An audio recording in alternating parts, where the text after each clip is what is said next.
This video is brought to you by CoolStuffInc.com and GatheringMagic.com, your place to explore the game.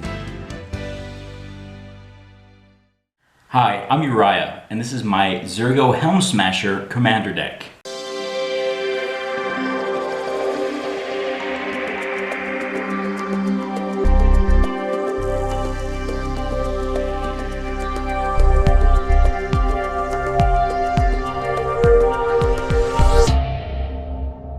So this is my Zurgo Helmsmasher Commander deck.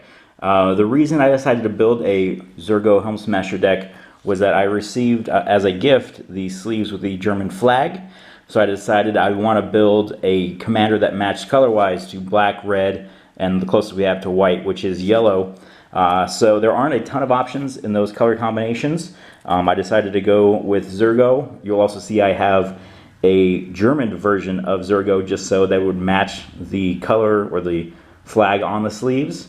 So once I decided I wanted to build Zurgo, I had to figure out how exactly I wanted to build the deck, and there's a lot of different ways to go with Zurgo.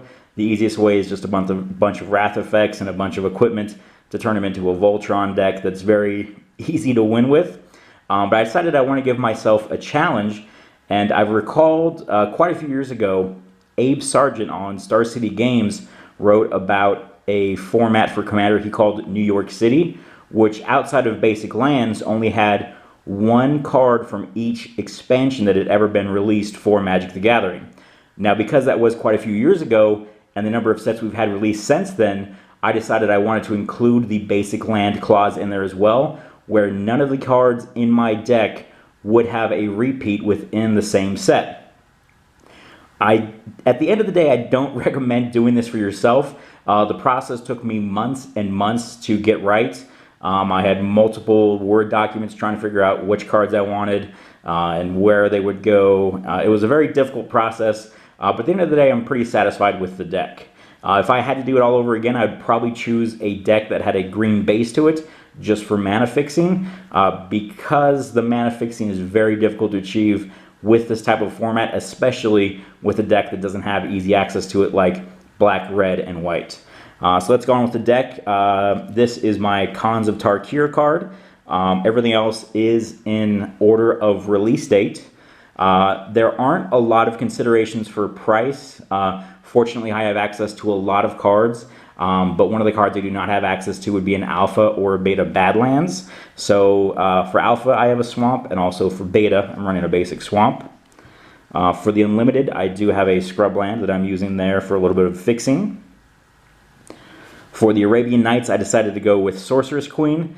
She's a 1/1 for 3 that can make another creature an 0/2 until the end of turn. For my Antiquities card, I went with Gate to Phyrexia. For the other duel, I was able to get a revised edition Plateau. This was one of the hardest cards it took me to acquire, because although I own multiple Greeds, I didn't own any Greeds from the Legends set, which is one of the biggest issues I had with building this deck, was finding versions of cards that matched the set that they came from, as opposed to having newer versions that I already had cards for in other slots. Greed, just a great card draw. Preacher is the card I chose from the dark, kind of a pet card. It's an ability you don't really see that often anymore, especially in white, which is the ability to steal creatures. There's kind of a token sub-theme going on in this deck. One of the cards I have for that is Breeding Pit. Not really the most efficient token maker, but I didn't have a ton of choices from Fallen Empires, and I thought this was the best. I've got a Land Tax 4th edition just to try to get some of the basics out of the deck. I am running 8 Swamps, I believe 4 Plains, and 3 Mountains. From Homelands, I have Koskun Falls, which is like a really bad Ghostly Prison. Part of the reason I do have tokens in here is just so I can try to get a creature out to tap to make sure I don't have to sacrifice my Koskun Falls. Normally, though, not the best card or most efficient card, but because this build allows me to play with cards I normally wouldn't, sometimes you see cards that maybe you should be playing in other decks. Not sure this is one of them, though. For Ice Age, I have a basic Plains. Was able to get some mana fixing in Chronicles with the City of Brass. For this one, I can't remember what set this is all of a sudden. Ritual of the Machine, alliances for Ritual of the Machine, more creature stealing. I have to sacrifice a creature to gain control of target non-black, non-artifact creature. The tokens help for this as well. We have Rocky Tar Pit out of Mirage for getting some of my non-basics. Nekrataal, probably the standard for creatures coming into play with a great effect, especially to kill other creatures out of Visions. Inferno was my choice out of 5th edition, just taking care of a large amount of creatures on my opponent's side. Most things have 6 or less toughness, I would say, in Commander, except for, the high-end stuff, which, I have other ways to deal with anyway. So this is great at clearing away really big armies that my opponents control. Aura of Silence, I think, is just an amazing card, and I was able to find a slot for it out of Weatherlight. I did want to have a couple of Wrath effects. This actually might be my only. I'll have to double check when I go through the deck here. But Wrath of God, this is the Portal edition, just because the other sets that Wrath of God was printed in, I wanted other cards in there. So I went with Portal since there weren't a ton of great choices for me out of that set. For Tempest, I have Altar of Dementia, probably another one of my pet cards. Milling, just to go ahead and prevent people from utilizing top of deck tutors well, I think is great. And especially if your creature's going to die anyway, just get some more cards into the yard, especially if your opponents aren't running heavy graveyard strategies. Invasion Plans is my Stronghold card. It's 1 red 2 enchantment that each creature blocks whenever able, and the attacking player chooses how each creature blocks. This is great with an indestructible Zurgo that has to attack every turn, so he's always going to be tapped, and he's not going to have the option of blocking poorly on an opponent's turn. This is just a great card for that aggressive strategy that Zurgo wants. I got Erratic Portal out of Exodus, just a crystal shard basically. It's a great card. For Portal 2nd edition, I have a basic Swamp. I've got an Unglued Mountain. For Saga, I chose Angelic Chorus. This deck can lose quite a bit of life, especially when it's the target of a lot of people coming at you very early and often because they see how aggressive you are going to be. So Angelic Chorus is a great way for me to gain some of that life back. Viashino Heretic is just a killer card, and glad I was able to find a spot for it. I've got just basic planes for my 6th edition slot. For Portal 3 Kingdom, another planes. Attrition, all the tokens I have make this pretty valuable. Black Market may be the best card out of Mercadian Mask, probably at least for this deck. Whenever a creature dies, I get to put a counter on it and then add some black mana.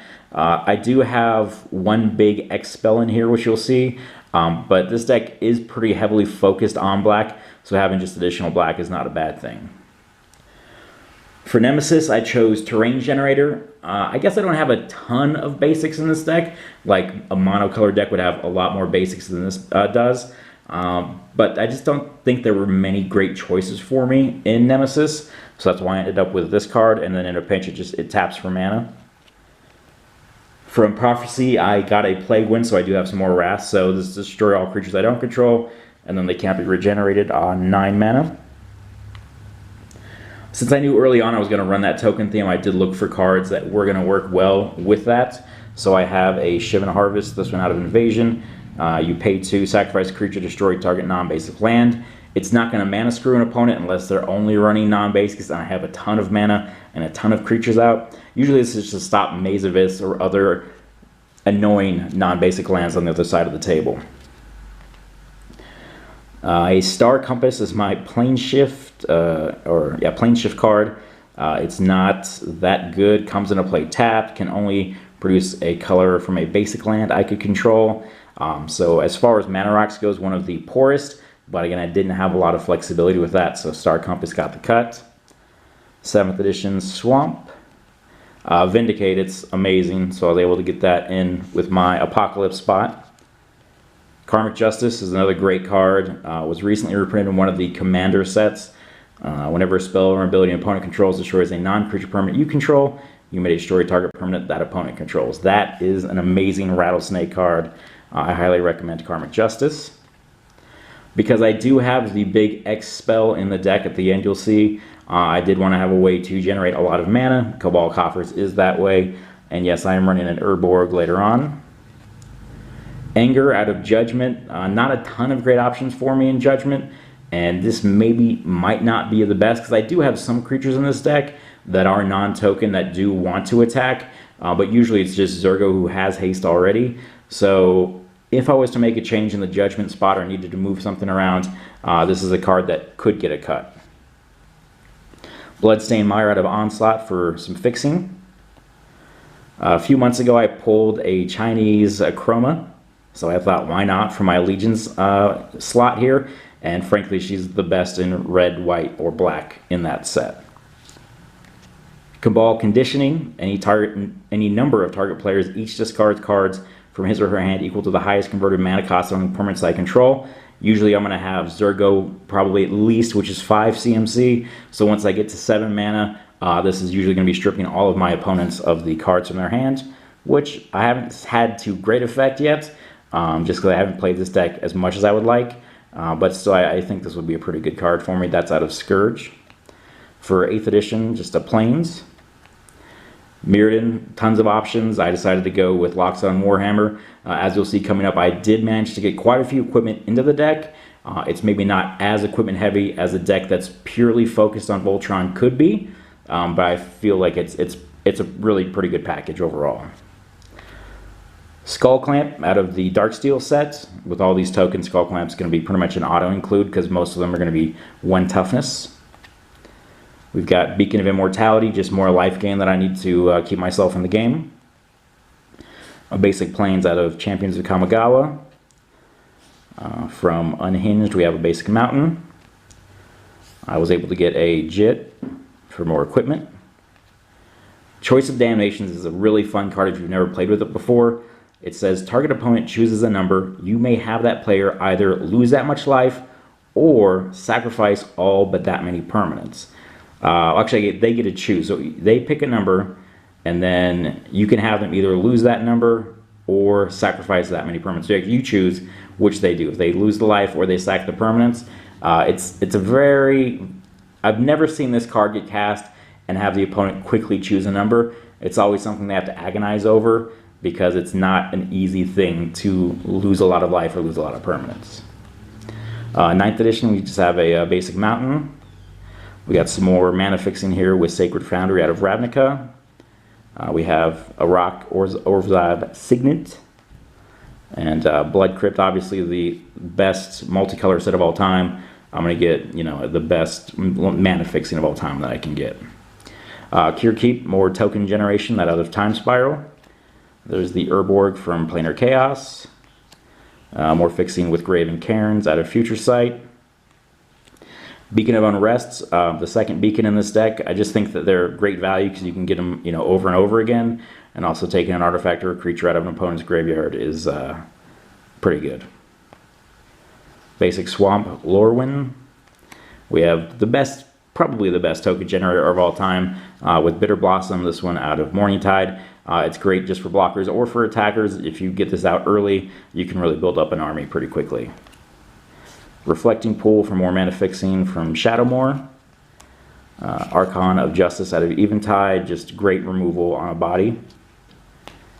More tokens with Goblin Assault. You can even keep your Goblin around if you play this in your second main phase for the first time, but it makes a 1/1 every upkeep, and then creatures attack each turn if able. So I guess you can't get it stick around in the second main. It's only during the upkeep you get it. Path to Exile, just great removal. I needed some kind of pinpoint removal on this deck, and I was able to get this in. Fight to the Death, because there goes such a high combat-oriented deck.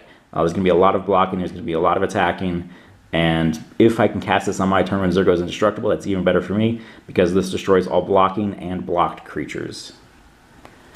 Baneslayer, just a great creature to have, and this deck needs great creatures. Profane Command, I was able to get this out of one of the... I can't remember what that set is right now. The Plane Chase sets. So I was able to get it out of there. Just great for getting a creature back or life gain or life loss. Arid Mesa for some more fixing. Pilgrim's Eye, more fixing. Dreamstone Hedron just to get a little bit more mana. And also late game can give me some cards if I'm, flooded and just need some cards. Sun Titan, a few things to get back that cost 3 CMC or less, and just a 6/6 Vigilance Body on 6 is pretty good. We've got the other Titan, the Colorless Titan in Wormcoil Engine, 6/6 Lifelink, Death Touch, gets more guys, just a great creature. Basic Swamp out of Mirror to Besieged, more equipment with Sword of War and Peace. Command Tower from the first Commander set. It was very difficult to figure out where I was going to get my command tower from, which of the commander sets I was going to pull it from, but I knew that with the lack of mana fixing in this deck, I definitely wanted one, so I was able to find a spot for it out of the first commander set. M12 gives me some protection from Zurgo with Swiftfoot Boots, more fixing with Clifftop Retreat, Tragic Slip, great pinpoint removal. I don't have Swords to Plowshare in this deck, so between Path and Tragic Slip, at least I have a couple of options to kill some big creatures with just 1 mana. Avacyn Restore, just a basic Plains. M13, a Swamp. Chromatic Lantern, great mana fixing again, just makes all my lands tap for anything. Can also tap for mana itself. I was able to pick up a Godless Shrine later on because of the reprints. I believe that is the Gatecrash set. Here is the big X spell. This is Debt to the Deathless. It's black, white, X, and then I can have each opponent lose double X, where X is the amount of mana I cast to spend it. So this is the big, kind of like Exsanguinate, win card with the big X spell. I haven't cast it amazingly yet, but there's still time. I've seen this cast in other games, and it just completely wrecks. More equipment from Modern Masters. This is Sword of Light and Shadow. From M14, I have Grim Return. Instant, choose target creature card in a graveyard that was put there from the battlefield this turn, and then put it into play under my control. Kind of like a Ritual of the Machine, which I had early on. So there's kind of a little bit of a steal your creature sub-theme with this deck as well. Ashen Rider, just a better Angel of Despair, which was one of my cards up for consideration, but when I saw I had Ashen Rider as a spot, I decided to cut the Angel for mana fixing. Boros Charm, just to probably most likely game my creatures indestructible or permanents indestructible till the end of turn. Sometimes the double strike can be okay, and sometimes 4 damage, but usually this is a save my permanents type of card. More fixing, Temple of Malice. Dictate of Erebos, if I have a lot of tokens that are going to be dying, it's really good to have a Grave Pack effect on my side of the board. More equipment from Conspiracy. I've got a Fire Streaker. Obnixilis Unshackled. I think this is a great card. I don't unfortunately have them in any other decks, but every time I play it, I think it just works so well. Making opponents think twice about searching their library is fantastic. And again, tons of creatures are dying. This guy's going to get very big very quickly. One of my previews from the Commander 2014 set was Assault Suit, and this is just an amazing card with Zurgo, so I knew that I absolutely had to have this in the deck. I got a Bloodfell Caves. This one is from Fate Reforged. A basic Swamp. And we have Reassembling Skeleton. This one was from Modern Masters 2015. A great thing to sacrifice to Gate to Phyrexia or one of the other effects, or something to keep tapped down with Koskun Falls. It's just a great creature that can keep coming back again and again. More ways to pull basic lands out of my deck with Sword of the Animist. We have Shambling Vent, just a creature land because I have so many equipment in here. If it gets to the late game and there's no creatures on the board, I can activate this, suit it up, get some damage in. A Orzhov Signet for more fixing. And then finally a Needle Spire is just another man land. This one's really great because it comes with double strike already. Thanks for watching CMDR Decks. Please subscribe and favorite.